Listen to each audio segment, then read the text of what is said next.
Welcome to Idiom Academy. Tamil Nadu SET UGC NET paper 1ல நமக்கு 10 unit இருக்கும். ஸோ இந்த 10 யூனிட்டுமே நம்ம ஒவ்வொரு யூனிட்டா ஃப்ரீ ஃபவுண்டேஷன் கிளாஸஸ்ல பார்த்துட்டு இருக்கோம். அதுல இன்னைக்கு நம்ம பார்க்க போறது யூனிட் 2 ரிசர்ச் ஆப்டிடியூடோட part 2 video. So UGC NET TN SET இதுதான் நம்ம ஃபர்ஸ்ட் டைம் எழுதுறேன்னா நமக்கு இதுல பேப்பர் 1 பேப்பர் 2 நமக்கு 2 இருக்கும். ஸோ பேப்பர் 1ல நமக்கு 50 கொஸ்டின்ஸ் கேட்பாங்க. ஸோ ஒரு கொஸ்டினுக்கு 2 மார்க்ஸ் 100 மார்க்ஸ். பேப்பர் 2 பொறுத்த வரைக்கும் நமக்கு 100 கொஸ்டின்ஸ் கேட்பாங்க. இல்ல 200 மார்க்ஸ் டோட்டலா நம்ம 300 மார்க்ஸ் எழுத போறோம்.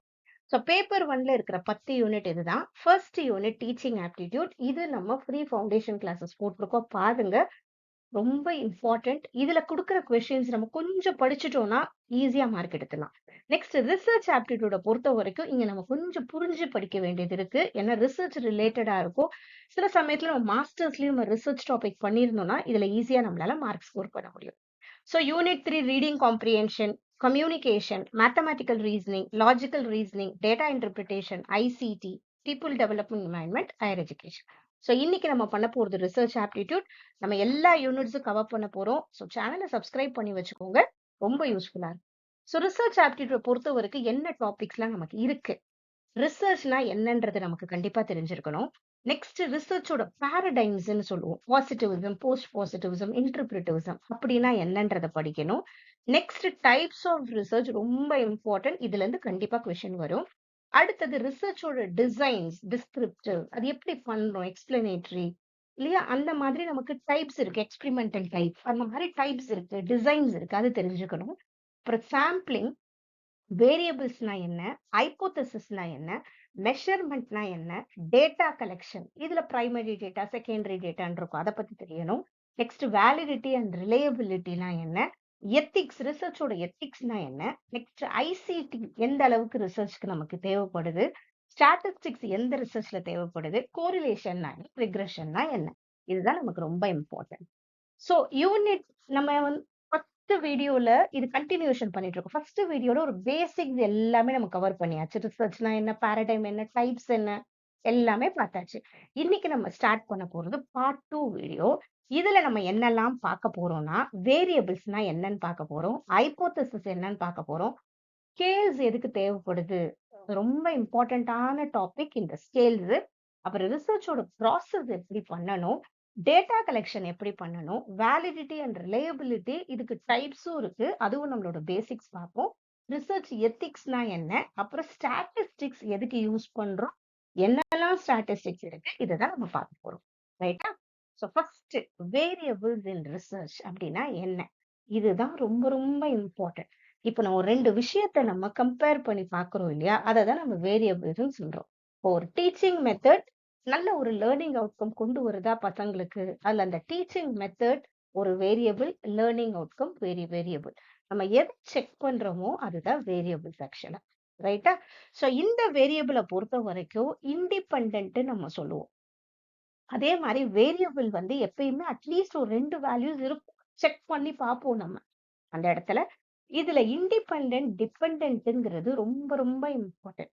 இண்டிபெண்டன்ட்ங்கிறத காரணம், அதுக்கு வர விளைவு தான் டிபெண்டன்ட் நம்ம சொல்லுவோம். இப்ப எங்க டீச்சர் நல்லா சொல்லி கொடுத்தா பசங்க இங்க நல்ல மார்க் எடுக்கிறாங்க, அதோட விளைவு அங்க பசங்க கிட்ட நமக்கு தெரியுது. அததான் இண்டிபெண்டன்ட் வேரியபிள் நம்ம காஸ்ன்னு சொல்லுவோம், டிபெண்டன்ட் வேரியபிள் எஃபெக்ட்னு நம்ம சொல்லுவோம். இது 2 ரொம்ப இம்பார்ட்டன்ட். அடுத்தது கண்ட்ரோல் வேரியபிள்ன்றது நம்ம எக்ஸ்பெரிமெண்டல் ரிசர்ச்னு ஒண்ணு இருக்கும், பின்னாடி பார்ப்போம் படிப்போம்.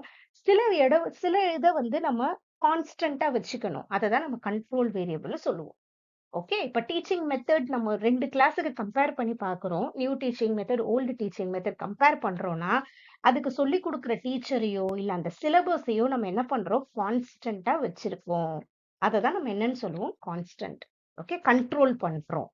ஓகே, அது நெக்ஸ்ட் எக்ஸ்ட்ரேனியஸ் வேரியபிள்ங்கிறது எக்ஸ்ட்ரா வேரியபிள். சம்டைம்ஸ் அதுக்கு நடுவுல ஒரு எக்ஸ்ட்ரா வேரியபிள் என்ன பண்ணும், நம்மளோட ரிசல்ட்டை பாதிக்கும், அதுதான் எக்ஸ்ட்ரேனியஸ் வேரியபிள். சில எக்ஸ்ட்ரா வேரியபிள்ங்கிறது அந்த குழந்தைங்களுக்கு இந்த மாதிரி நம்ம ஒரு ரிசர்ச் பண்றோம், கம்பேர் பண்ணி பார்க்கும்போது அந்த இன்ஃபர்மேஷன் பத்தி அந்த குழந்தைக்கு ப்ரையர் லேர்னிங்கோ இல்லை இன்ட்ரெஸ்டோ இருந்தோ இன்னும் நல்லா படிக்கும் இல்லையா, ஈவன் ஓல்டு டீச்சிங் மெத்தட்ல கூட அந்த குழந்தை நல்லா படிக்கும். ஸோ அதுதான் எக்ஸ்ட்ரா வேரியபிள் சொல்றோம். இந்த மாடரேட்டிங் வேரியபிள்னு சொல்றது மாடிஃபைன்னு சொல்றது வேற ஒண்ணுமே இல்ல. அது மாடிஃபை பண்ணி காட்டுது. நம்ம இது மாடரேட்டர் மீடியேட்டர் பத்தி இன்னும் நெக்ஸ்ட் ஸ்லைட்லயும் படிக்க போறோம். அடுத்தது மீடியேட்டிங்ன்றது அது என்ன ரிலேஷன்ஷிப் இருக்கு இல்லையா அதை எக்ஸ்பிளைன் பண்ணுது, அவ்வளவுதான். சரியா? நம்ம பார்ப்போம் அடுத்தது. இதுல இண்டிபெண்டன்ட் அண்ட் டிபெண்டன்ட்ங்கிறது ரொம்ப ரொம்ப இம்பார்ட்டன்ட். இத காஸ் ப்ரெடிக்டர்னு சொல்லுவோம். டிபெண்டன்ட் வேரியபிள் எஃபெக்ட் அவுட்கம்னு சொல்லுவோம். ஜஸ்ட் இப்படி கம்பேர் பண்ணிக்கோங்க. இப்போ டீச்சர் இண்டிபெண்டன்ட் வேரியபிள், ஸ்டூடெண்ட்ஸ் இங்க டிபெண்டன்ட் வேரியபிள். ரைட்டா? அதே மாதிரி இந்த இண்டிபெண்டன்ட் வேரியபிள் வந்தாலே நம்ம இந்த மேனிப்புலேஷன்ற வார்த்தையை ஞாபகம் வச்சுக்கணும். ஏன்னா ரிசர்ச்சர் அவங்களுக்கு ஏத்த மாதிரி மேனிப்புலேட் பண்ணுவாங்க. ஏன்னா ஒரு கிளாஸ்ல ஓல்டு டீச்சிங் மெத்தட் இண்டிபெண்டன்ட் வேரியபிள்னா ஒரு கிளாஸ்ல new teaching method independent variable. So இந்த இடத்துல நான் மேனிப்புலேட் பண்றேன், சேஞ்ச் பண்றேன் இல்லையா? அதை தான் இண்டிபெண்டன்ட் வேரியபிள் நம்ம சொல்றோம். எந்த வேரியபிள் மேனிப்புலேட் பண்ணுவோம்னா இண்டிபெண்டன்ட் வேரியபிள் ரொம்ப ரொம்ப இம்பார்ட்டன்ட். இல்ல டீச்சிங் மெத்தட் இண்டிபெண்டன்ட் வேரியபிள், ஸ்டூடெண்டோட அச்சீவ்மெண்ட் இங்க டிபெண்டன்ட் வேரியபிள். ரைட்? ஸோ இது கொஞ்சம் எப்பயுமே இண்டிபெண்டன்ட் வேரியபிளோட எஃபெக்ட் தான் டிபெண்டன்ட் வேரியபிள் கிடைக்கும் நமக்கு. அடுத்தது next other types of variables, இதுவும் நமக்கு கொஞ்சம் தெரிஞ்சிருக்கணும். இந்த கண்ட்ரோல் வேரியபிள்ங்கிறது சில இதை நம்ம கான்ஸ்டன்டா வச்சிருக்கோம். Same class room, same syllabus, இப்படி கூட. எக்ஸ்ட்ரா வேரியபிள்ங்கிறது கண்ட்ரோல் கான்ஸ்டன்டா வச்சிருக்கோம். இந்த எக்ஸ்ட்ரா வேரியபிள்ங்கிறது ஸ்டூடெண்டோட ப்ரையர் நாலேஜ், சம்டைம்ஸ் அதனால ஈவன் குழந்தை ஓல்டு டீச்சிங் மெத்தட்லயும் நல்லா படிக்கும் இல்லையா? நெக்ஸ்ட் மாடரேட்டருங்கிறது நடுவுல இருந்து வேலை செய்யற வேரியபிள். இது நம்ம நெக்ஸ்ட் ஸ்லைட்ல நல்லா புரியும். மாடரேட்டர், மீடியேட்டர், இதுதான் மாடரேட்டர் மீடியேட்டருங்கிறது ரொம்ப இம்பார்ட்டன்ட். இதுவும் மாடரேட்டர் வேரியபிள் நடுவுல இருக்கும். இது இது இதனால டிபெண்ட் திஸ் இது இருக்கிறது. இப்ப ஆன்லைன்ல இப்ப டீச்சர் கிளாஸ் நடத்துறாங்கன்னா இன்டர்நெட் இங்க ஒரு பெரிய ரோல் பிளே பண்ணுது இல்லையா? ஸோ இன்டர்நெட் கரெக்டா இருக்கும் போது டீச்சர் சொல்றது அந்த குழந்தைக்கு போய் சேருது. So it depends the proper internet கூட இது சரியா இருக்கும். அதுதான் மாடரேட்டர் வேரியபிள். மீடியேட்டர் வேரியபிள்ங்கிறது இங்க இந்த குழந்தை நல்ல மார்க் எடுக்கிறதுக்கான ரீசனை சொல்லுது இல்லையா? அதுதான் மீடியேட்டர் வேரியபிள். ரைட்? இது அதோட எக்ஸ்பிளைன்ஸ் த மெக்கானிசம்னு சொல்றோம். அது எதனால அந்த குழந்தை நல்ல மார்க் எடுத்துச்சு? மேபி நல்ல நல்ல இன்டர்நெட் சொல்றது நல்ல அந்த குழந்தை மோட்டிவேட்டடா இருக்கு, படிக்க ஆர்வம் இருக்கிற குழந்தை, அதனாலயும் எடுக்குது. அதுதான் how and why does X sorry X affect ஒய்ன்னு காட்டுறது மீடியேட்டர் வேரியபிள். அதுக்கான ரீசனை சொல்றது மீடியேட்டர் வேரியபிள். இது டிபெண்ட்ஸ், இது Z டிபெண்ட் பண்ணி தான் எக்ஸ் அண்ட் ஒய் இருக்கு. அதோட ரிலேஷன்ஷிப் இதை டிபெண்ட் பண்ணி இருக்குன்னு சொல்றது இது மாடரேட்டர். ஸோ இதை ஞாபகம் வச்சுக்கோங்க. மாடரேட்டர்னா ஆன்லைன் கிளாஸ்ல இன்டர்நெட் இருக்கு இல்லையா? அது ஒரு மாடரேட்டர் மாதிரி தான். இல்ல பசங்களோட மோட்டிவேஷன் இருக்கு இல்லையா? அது ஒரு மாடரேட்டர் மாதிரியா. ரைட்? அது கொஞ்சம் ஞாபகம் வச்சுக்கணும். ரொம்ப important. Moderator, mediator. Moderator modify பண்ணி காட்டுது, மீடியேட்டர் அதோட ரீசனை சொல்லுது. அப்படி ஞாபகம் வச்சுட்டா போதும். Next one hypothesis. அடுத்தது ரொம்ப இம்பார்ட்டன்டான ஒரு டாபிக் ஹைப்போதசிஸ்ன்னு சொல்லுவோம். இந்த ஹைப்போதசிஸ் நம்ம குவான்டிடேட்டிவ் ரிசர்ச்ல மெயினா செட் பண்ணுவோம். இது ஹைப்போதசிஸ்னாலே என்ன ப்ரெடிக்ட், நம்ம இப்படி இருக்கும்னு ஒரு விஷயத்தை யோசிக்கிறோம் இல்லையா? நம்ம ரிசர்ச் கொஸ்டின் நினைச்சிட்டோம்னா யோசிப்போம். இதுக்கு இப்படி ரிலேஷன்ஷிப் இருக்கோ, இதை நம்ம எப்படி கண்டுபிடிக்கணும் யோசிக்கிறோம் இல்லையா? அதுதான் நம்ம ரிசர்ச்ல வர ஹைப்போதசிஸ் சொல்றோம். இது டென்டேட்டிவ் அண்ட் டெஸ்டபிள் ப்ரெடிக்ஷன். அதே மாதிரி இது மெஷர் பண்ணக்கூடியதா இருக்கணும். சும்மாவே யோசிக்க கூடாது. லாஜிக்கலா ப்ராப்பரான ஒரு யோசனையா இருக்கணும். அதுதான் ஹைப்போதசிஸ் நம்ம சொல்றோம். அந்த 2 வேரியபிளுக்கும். ரைட்டா? அதை நம்ம எப்படி கண்டுபிடிக்க போறோம், அதுக்கு நம்ம யோசிக்கிறோம் இல்லையா? அது லாஜிக்கலா யோசிக்கிறது. அதுதான் ப்ரெடிக்ஷன், டெஸ்டபிள் ப்ரெடிக்ஷன் சொல்லுவோம். எப்பயுமே ஹைப்போதசிஸ் எப்படி இருக்கணும்? கிளியரா இருக்கணும், ஸ்பெசிபிக்கா இருக்கணும், டெஸ்டபிளா இருக்கணும். இது ரொம்ப இம்பார்ட்டன்ட். வேரியபிள்ஸ் சார்ந்து இருக்கணும். எம்பிரிக்கலி வெரிஃபையபிள். இது எம்பிரிக்கல் வார்த்தை வந்தாலே நம்ம அப்சர்வ் பண்ணி பார்த்து அதுல இருந்து கண்டுபிடிக்கிறதா இருக்குது. ரைட்டா? வெரிஃபையபிளா இருக்கணும் மெயினா. அதே மாதிரி ஹைப்போதசிஸ் நாட் அ ஃபேக்டோ இல்ல கொஸ்டினோ கிடையாது. அது நம்ம யோசிக்கிற ஒரு ப்ரெடிக்டட் ஆக்சுவலா இப்படி நடக்கும். அதை அந்த ப்ரெடிக்ஷனை டெஸ்டபிள் ஸ்டேட்மெண்ட்னு சொல்றோம். நம்ம டெஸ்ட் பண்ணி என்னால பார்க்க முடியும். அந்த மாதிரி இருக்கிறது ஹைப்போதசிஸ். ரைட்டா? Hypothesis not equal to proven facto இல்ல ஏதோ ஒரு கொஸ்டினோ, லாஜிக்கலா ஒத்து போவாத ஒரு கொஸ்டினோ, ஒப்பீனியன், இப்படிலாம் கிடையாது. ஹைப்போதசிஸ் டெஸ்ட் பண்ணி என்னால பண்ண முடியும். அதை தான் நம்ம ஹைப்போதசிஸ் நம்ம சொல்லுவோம். அடுத்தது இந்த ஹைப்போதசிஸ்ல நல் ஆல்டர்னேட்டிவ்னு 2 இருக்கு. இது ரொம்ப இம்பார்ட்டன்ட். நல் ஹைப்போதசிஸ் இதுவும் அதே மாதிரி 2 விஷயம் நம்ம கம்பேர் பண்றோம். Teaching method. இப்ப நியூ டீச்சிங் மெத்தட் தான் நான் பண்றேன். இப்ப இந்த இடத்துல இப்ப நியூ டீச்சிங் மெத்தட் லேர்னிங் அவுட்கம்ம கொண்டு வருதான்னு நான் செக் பண்றேன். ரைட்டா? இது லேர்னிங் அவுட்கம் பசங்களுக்கு. நான் கடைசியா எல்லாம் பண்ணி முடிச்சுட்டு கன்க்ளூஷனுக்கு வரேன். பட் எந்த மாற்றமும் ஏற்படல. ஓல்டுலயும் அதே மார்க் தான் எடுத்திருக்கு பிள்ளைங்க. நியூலயும் அதே மார்க் தான் எடுத்திருக்குன்னா, எந்த மாற்றமும் ஏற்படல. அந்த மாதிரி வந்தா அது பேரு தான் நல். நல்லுனா ஒண்ணுமே ஏற்படல. No significant differences between method A and method B. அவ்வளவுதான் முடிஞ்சிருச்சு. இத நம்ம H0 ஆல்பான்னு சொல்லுவோம். ரைட்டா? ஆல்டர்னேட்டிவ் ஹைப்போதசிஸ் நம்ம சொல்றது என்னன்னா, இங்க சம் சேஞ்சஸ் ஏற்பட்டிருக்கு. அததான் நம்ம ஆல்டர்னேட்டிவ் ஹைப்போதசிஸ் சொல்லுவோம். A significant difference exists between method A and method B. Maybe new teaching method பசங்க இன்னும் கொஞ்சம் ஆக்டிவ் இன்வால்வ்மெண்ட் இருக்கு, நல்ல மார்க் ஸ்கோர் பண்றாங்க, கான்செப்ட் இன்னும் நல்லா புரிஞ்சுக்கிறாங்க. ஏதோ ஒண்ணு. அது ஆல்டர்னேட்டிவ் ஹைப்போதசிஸ். இதை நம்ம H1 சொல்லுவோம். ரைட்? இது நல் hypothesis, alternative hypothesis. So research எப்பயுமே நம்ம என்ன பண்ணுவோம், இது இன்னும் நிறைய ப்ராசஸ் இருக்கு. நம்ம நெக்ஸ்ட் ஸ்டெப் படிக்கும் போது நம்ம படிப்போம். ரைட்? கடைசியா நம்ம கன்க்ளூஷனுக்கு போகும்போது இந்த நல் ஹைப்போதசிஸ் சுத்தி தான் நமக்கு எல்லாமே இருக்கும். அக்செப்ட் பண்ணுமா, ரிஜெக்ட் பண்ணுமான்னு நெக்ஸ்ட் ஸ்டெப்ல நம்ம படிப்போம். அடுத்தது இதுல டைரக்ஷனல் அண்ட் நான் டைரக்ஷனல் ஹைப்போதசிஸ்னா என்ன? டைரக்ஷனல் ஹைப்போதசிஸ்ங்கிறது அந்த டிஃபரன்ஸ் இருக்கு இல்லையா, அதை காட்டுது. Okay, predicts the direction of the difference. ஹையரோ லோவரோ ஏதோ ஒண்ணு. லேர்னிங் அவுட்கம் நல்லா டீச்சர் வந்து அந்த நியூ டீச்சிங் மெத்தட் நல்லா பண்ணும்போது பசங்களோட லேர்னிங் அவுட்கம் நல்லா இருக்கு. இந்த டைரக்ஷனை காட்டுது. அவ்வளவுதான். ஓகே, நான் டைரக்ஷனுங்கிறது ஏதோ ஒரு சேஞ்சஸ் இருக்கும், பட் டைரக்ஷனை காட்டாது. அது நான் டைரக்ஷனல். பட் ஏதோ ஒரு டிஃபரன்ஸோ ரிலேஷன்ஷிப் ஏற்பட்டிருக்குன்னு மட்டும் சொல்லும். அது நான் டைரக்ஷனல். ரைட்டா? Students using method A will score higher than method B. So அந்த ஒரு டிஃபரன்ஸ் இது கரெக்டா காட்டும், அந்த டைரக்ஷனை காட்டும். ரைட்டா? இது நான் டைரக்ஷன்ல காட்டாது. There will be a significant difference இருக்கு, அதை மட்டும் சொல்லும். அதுக்கப்புறம் இந்த இடத்துல நமக்கு இந்த மாதிரி ஒன் டெய்ல்டு டெஸ்ட் இந்த மாதிரிலாம் இருக்கு, டூ டெய்ல்டு டெஸ்ட் இந்த மாதிரி. அது நெக்ஸ்ட் லெவல்ல நம்ம படிக்கணும். இதே மாதிரி இன்னும் கொஞ்சம் இங்க கொஞ்சம் இன்டெப்த் படிக்கிறதும் இருக்கு. அடுத்தது எரர்ஸ் இன் ஹைப்போதசிஸ் டெஸ்டிங் நமக்கு இருக்கு. நெக்ஸ்ட் இம்பார்ட்டன்டான ஒண்ணு இதுதான் நமக்கு. நம்ம நல்ல ஹைப்போதசிஸ், ஆல்டர்னேட் ஹைப்போதசிஸ் 2 படிக்கிறோம் இல்லையா?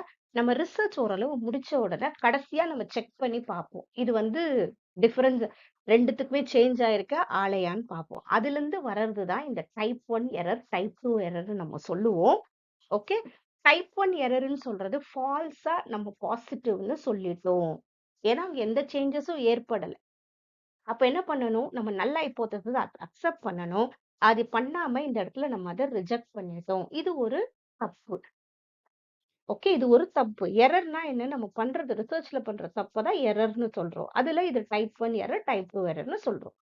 டைப் 2 எரர்ங்கிறது என்னன்னா ஃபால்ஸா நெகட்டிவ்னு சொல்லிட்டோம். ஆக்சுவலா ஏதோ சேஞ்சஸ் ஏற்பட்டிருக்கு, நம்ம ஏற்படலன்னு சொல்லிட்டோம். நம்ம பண்ற தப்பு தான் இது. இதை நீங்களே ஒரு தடவை பொறுமையா உட்காந்து சொல்லி பார்த்து படிக்கணும். இந்த டைப் 1 எரர், டைப் 2 எரர். அப்பதான் நல்லா புரியும் அது. ரைட்டா? நம்ம பண்ற தப்பு. ரைட்? வேற ஒண்ணுமே இல்ல. ஒருத்தவனுக்கு வியாதியே இல்ல, ஆனா டாக்டர் வியாதி இருக்குன்னு சொல்லிடுறாரு. அதுதான். இது வியாதி இருக்குன்னு சொல்லிட்டாரு, பட் ஆக்சுவலா அவனுக்கு இல்ல. அது இந்த மாதிரி யோசிச்சு நம்மளே புரிஞ்சு பண்ணணும் அது. நெக்ஸ்ட் மெஷர்மெண்ட் ஸ்கேல்ஸ் நமக்கு ரிசர்ச்ல இருக்கும். இந்த மெஷர்மெண்ட் ஸ்கேல்ஸ் எதுக்குன்னா, இப்ப நம்ம ரிசர்ச் பண்ணும்போது நம்ம எப்படி அந்த டேட்டா கலெக்ட் பண்றோம், இன்ஃபர்மேஷன் கலெக்ட் பண்றோம் இல்லையா? சில டேட்டாக்கு எனக்கு ஒரு மேல் எத்தனை பேர், ஃபீமேல் எத்தனை பேர் மட்டும் இருந்தா போதும். அது நாமினல் ஸ்கேல்னு சொல்லுவோம். சில டேட்டா வந்து எனக்கு வந்து அதோட ஆர்டர் தேவைப்படுது. இந்த வயசு பசங்க இவங்க இப்படி இருக்காங்க, அதுக்கு அடுத்தபடி இப்படி இருக்காங்க. அந்த மாதிரி ஒரு ஆர்டர் எனக்கு தேவைப்படுதுன்னா அது ஆர்டினல் ஸ்கேல்னு சொல்லுவோம். இன்டர்வல் ஸ்கேல பொறுத்த வரைக்கும் ஒரு ப்ராப்பர் இன்டர்வல்ல எனக்கு என் டேட்டா தேவைப்படுது. 100 to 110ல எத்தனை பசங்க, 110 to 120 எத்தனை, அந்த மாதிரி டேட்டா இன்டர்வல்ல நான் பாக்குறேன். இது இன்டர்வல் ஸ்கேல். ரேஷியோ ஸ்கேல பொறுத்த வரைக்கும் இதுல இருக்கிற எல்லாமே இருக்கும் ரேஷியோ ஸ்கேல். பட் இந்த இடத்துல நம்ம 2-0ன்னு ஒண்ணு சொல்லுவோம்.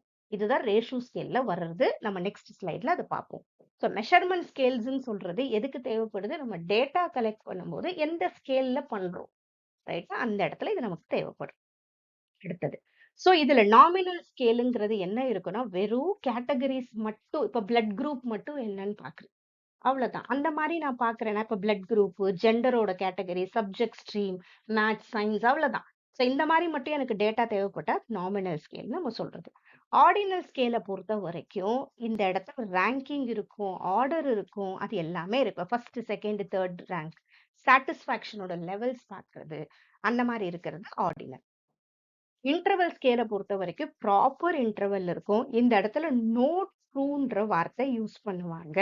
ஏன்னா இப்போ 0 டிகிரி செல்சியஸ் நான் இந்த இடத்துல இன்டர்வல் ஸ்கேல்ல ஏன்னா டெம்பரேச்சர் அப்படித்தானே ப்ராப்பர் இன்டர்வல் அரேஞ்ச் ஆயிருக்கும் இல்லையா? இல்ல 0 டிகிரின்னு சொன்னா அங்க ஒண்ணுமே இல்லைன்னு அர்த்தம் இல்ல. அததான் நம்ம சொல்லுவோம் நோ ட்ரூ ஜீரோ. ரைட்டா? இந்த இடத்துல ரேஷியோ ஸ்கேல்ல நம்ம ஜீரோன்னு மென்ஷன் பண்ணா அதான் அப்சல்யூட் ஜீரோ. இந்த இடத்துல இல்லைன்னா இல்ல. இதுதான் ரேஷியோ ஸ்கேல். ரைட்? இது கொஞ்சம் ஞாபகம் வச்சுக்கணும். Ratio interval plus true zero ரெண்டும் சேர்ந்து இருக்கும். இந்த ஜீரோங்கிறது கம்ப்ளீட் ஆப்சன்ஸ் அர்த்தம். இதுதான் நம்ம இன்டர்வல் அண்ட் ரேஷியோ ஸ்கேல். இது கொஞ்சம் ஞாபகம் வச்சுக்கணும். ரொம்ப இம்பார்ட்டன்ட் மெஷர்மெண்ட் ஸ்கேல்ஸ். சோ எப்பயுமே ஒன்ன பில்ட் பண்ணி தான் இன்னொன்னு இருக்கும். அதுதான் இங்க அவங்க கொடுத்திருக்காங்க. ஓகே, நாமினல்ல வெறும் கிளாசிபிகேஷன் இருக்கும். ஆர்டினல்ஸ்ல கிளாசிபிகேஷன் ரேங்கிங் இருக்கும். இன்டர்வல் எடுக்கும் போது கிளாசிபிகேஷன் ரேங்கிங் இன்டர்வலோட சேர்ந்து இருக்கும். இங்க ரேஷியோல எல்லாமே இருக்கும். சோ ரேஷியோ பொறுத்த வரைக்கும் எல்லாமே இருக்கும். ஓகே, இது கொஞ்சம் ரொம்ப இம்பார்ட்டன்ட். அடுத்தது நெக்ஸ்ட் ஒரு ரிசர்ச் ப்ராசஸ் எப்படி நடக்கும்.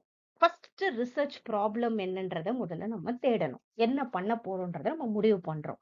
அடுத்தது ரிவ்யூ ஆஃப் லிட்ரேச்சர். இந்த ரிவ்யூ ஆஃப் லிட்ரேச்சர்ங்கிறது என்னன்னா, நம்ம பண்ண ரிசர்ச் டாபிக்க பத்தியே மத்தவங்க யாருன்னா பண்ணியிருப்பாங்க இல்லையா? சோ அத முதல்ல நம்ம கொஞ்சம் படிக்கணும். அவங்க என்னெல்லாம் படிச்சிருக்காங்க? அவங்க கண்டுபிடிச்சது எப்படி? அவங்க கண்டுபிடிக்கிறது விட்டிருப்பாங்க இல்லையா? சில டாபிக். அததான் நம்ம கேப்ன்னு சொல்லுவோம். சில இடம் அவங்க மிஸ் பண்ணியிருப்பாங்க இல்லையா? அதுதான் கேப். அந்த ரிசர்ச் கேப்ப கண்டுபிடிச்சுட்டு, அதுலருந்து நம்ம ஒரு கொஸ்டின் நம்ம என்ன கண்டுபிடிக்கிறோம் இன்னும் கொஞ்சம் நம்ம அத கிளாரிஃபை பண்ணிக்கிறோம். நெக்ஸ்ட் நம்ம ரிசர்ச் கொஸ்டினுக்கு அப்புறம் அப்ஜெக்டிவ், ஹைப்போதசிஸ் செட் பண்றோம். இப்ப ரிசர்ச் டிசைன் என்ன? நம்ம என்ன மெத்தட்ல பண்ண போறோம்னு செட் பண்றோம். அதுக்கு நமக்கு என்ன சாம்பிளிங் தேவைப்படுது? அத நம்ம பார்க்குறோம். எவ்வளவு சாம்பிள்ஸ்ல பண்ண போறோம். நெக்ஸ்ட் டேட்டா கலெக்ஷன் எப்படி பண்ண போறோம். அந்த டேட்டாவ எப்படி நம்ம அனலைஸ் பண்ண போறோம். கடைசியா அத எப்படி நம்ம இன்டர்பிரட் பண்ண போறோம்னா, அதுலருந்து எனக்கு என்ன புரிய வருது? அதுதான் இன்டர்பிரிட்டேஷன். அதுலருந்து நெக்ஸ்ட் ரிப்போர்ட் ரைட்டிங். ரிசர்ச் எழுதணும் இல்லையா? கன்க்ளூஷனோட கடைசியா கன்க்ளூஷன் அண்ட் ரெக்கமெண்டேஷன்ஸ் நம்ம பண்றோம். இதுல இந்த லிட்ரேச்சர் ரிவ்யூ ரொம்ப இம்பார்ட்டன்ட். ரைட்டா? அடுத்தது டேட்டா கலெக்ஷன் மெத்தட்ஸ்ன்னு சொல்லுவோம். டேட்டா கலெக்ஷன் மெத்தட்ஸ பொறுத்த வரைக்கும் ஃபர்ஸ்ட் குவான்டிடேட்டிவ்னு நம்ம சொல்றோம்.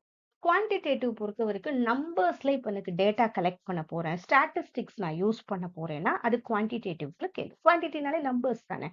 இதுக்கு சர்வே பண்றோம். சர்வேனாலே டேட்டா கலெக்ஷன் தான். டெஸ்ட் பண்ணி பார்க்கிறோம். எக்ஸ்பெரிமெண்ட்ஸ் பண்றோம். நியூமெரிக்கல் டேட்டால இருக்கு.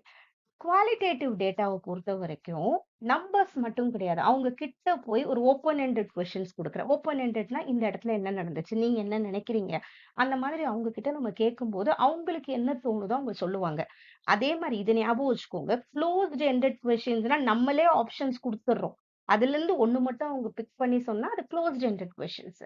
ஓப்பன் எண்டட் கொஸ்டின்ஸ் பண்ணும்போது அவங்க மனசுல இருந்து அவங்க ஓப்பனா பேசுவாங்க. அது குவாலிட்டேட்டிவ் டேட்டால நடக்கும். அப்சர்வேஷன், ஃபோக்கஸ் குரூப்னா ஒரு குரூப்பயே நம்ம நோட்டீஸ் பண்ணி அவங்கள அப்சர்வ் பண்றது. டெக்ஸ்சுவல் ஆர் டிஸ்கிரிப்டிவ் டேட்டா.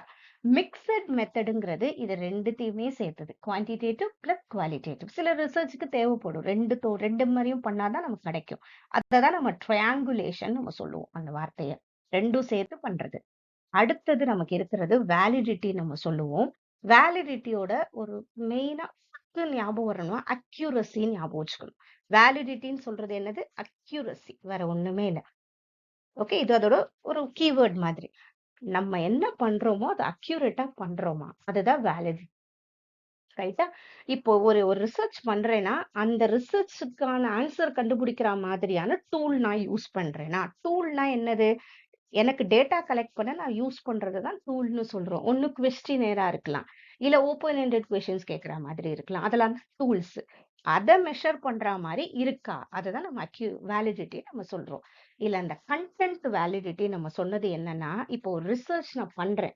இப்போ ஒரு மேத்தமேட்டிக்ஸே பண்றேன். ரைட்டா? மேத்தமேட்டிக்ஸ்ல வந்து இப்போ ஒரு அல்ஜீப்ரா பத்தி பண்றேன்னா, அந்த அல்ஜீப்ராவோட எல்லா அந்த டைப்ஸ் இருக்கும். என்னென்னவோ இருக்கு இல்லையா? அதெல்லாம் அந்த கன்டென்ட் எல்லாம் கவர் பண்ணிட்டேனா, அததான் பார்க்கும் அது. Content validity. ரைட்டா? அந்த எல்லா கன்டென்ட்டும் கவர் ஆயிருக்கா? எல்லா கான்செப்ட்ஸும் கவர் ஆயிடுச்சா? அது கன்டென்ட் பார்க்கும். கன்ஸ்ட்ரக்ட் வேலிடிட்டி என்ன பண்ணும்? நம்ம அந்த அல்ஜீப்ரா பத்தி பண்றோம்னா, அல்ஜீப்ரா பசங்களுக்கோட ஸ்கில் எப்படி வளருது? பசங்களோட அந்த மேத்தமேட்டிக்கல் ஸ்கில் என்ன இருக்கு? அத அவங்க படிக்கிறதுக்கு அந்த மோட்டிவேஷன் இருக்கா? அந்த மாரி சில விஷயம் நான் யோசிச்சிருப்பேன் இல்லையா? அத மெஷர் பண்ணுதா? அதுதான் கன்ஸ்ட்ரக்ட் வேலிடிட்டி. கிரைட்டீரியன் ரிலேட்டட் வேலிடிட்டிங்கிறது கிரைட்டீரியா ஒண்ணு செட் பண்ணியிருப்பாங்க. இல்ல முதல்லயே சில பேர் பண்ணதுல இருக்கும் இல்லையா? எக்ஸ்டர்னல் கிரைட்டீரியா நம்ம செட் பண்ணியிருப்போம் இல்லையா? இந்த இதெல்லாம் இருக்கா? அத மெஷர் பண்ற மாரி இருக்கா? அவ்வளவு. ஸோ வேலிடிட்டின்னு சொல்றது அக்யூரசி, அப்ராப்ரியேட்னஸ். அத கொஞ்சம் ஞாபகம் வச்சுக்கிட்டா போதும். ரைட்டா? அடுத்தது ரிலையபிலிட்டி நம்ம சொல்லுவோம். ரிலையபிலிட்டினா கன்சிஸ்டன்சி. இத ஞாபகம் வச்சா போதும். கன்சிஸ்டன்சினா என்னன்னா, இன்னைக்கு நான் ஒரு ரிசர்ச் பண்றேன். அதே செட்டப், அதே சாம்பிள்ஸோட திரும்பி ஒரு 15 டேஸ் பண்ணாலும் எனக்கு ஒரு கன்சிஸ்டன்ட்டா ஒரு ரிசல்ட் வருதுன்னா, அதான் கன்சிஸ்டன்சி.